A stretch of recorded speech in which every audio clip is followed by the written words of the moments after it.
What are primary triads?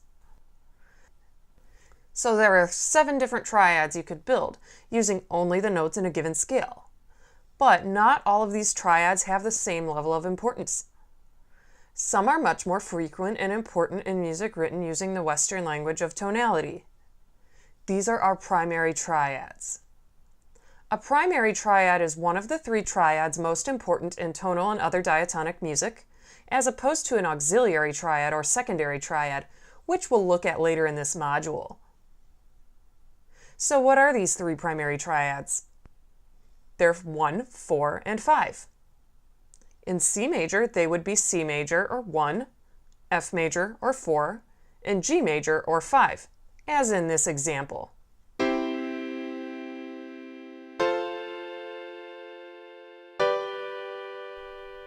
It just so happens that all 3 of these chords are major, just like the overall key for this example, C major.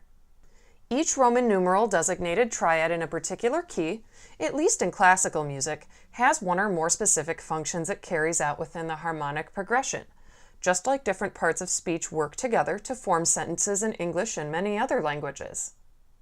Just like English has nouns, verbs, and adjectives, and you need at least a noun and a verb to form a sentence, right? Tonal music has tonics, predominants, and dominants, and in order for phrases to make sense, these chord types have to appear in specific orders. These names, tonic, predominant, and dominant, may sound like the scale degree names we already went over, and some of them do overlap.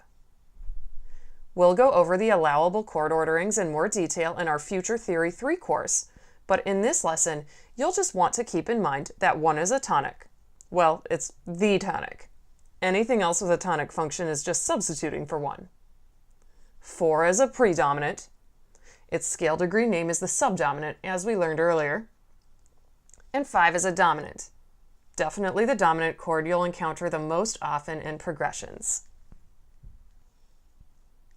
As you might have figured, the word predominant means before dominant, with that pre prefix.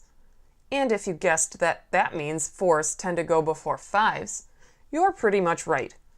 While 1 and 4 chords can alternate with each other whenever the composer feels like it, a very common and convincing way to end a phrase is to have a predominant, like 4, go to the 5 and then finish on the tonic, 1. 1 chords and 5 chords can also alternate freely, and 5s really like to go to 1 to close phrases. Basically, the only thing you don't want to do, except in very specific circumstances, is go from a 5 chord to a 4 chord. That sounds backwards and will create a really odd effect in classical style music. Pop music operates by some different rules, so you might hear a 5 going to a 4 there, and that's okay. Many chords don't really have the same functions in pop music as in classical music.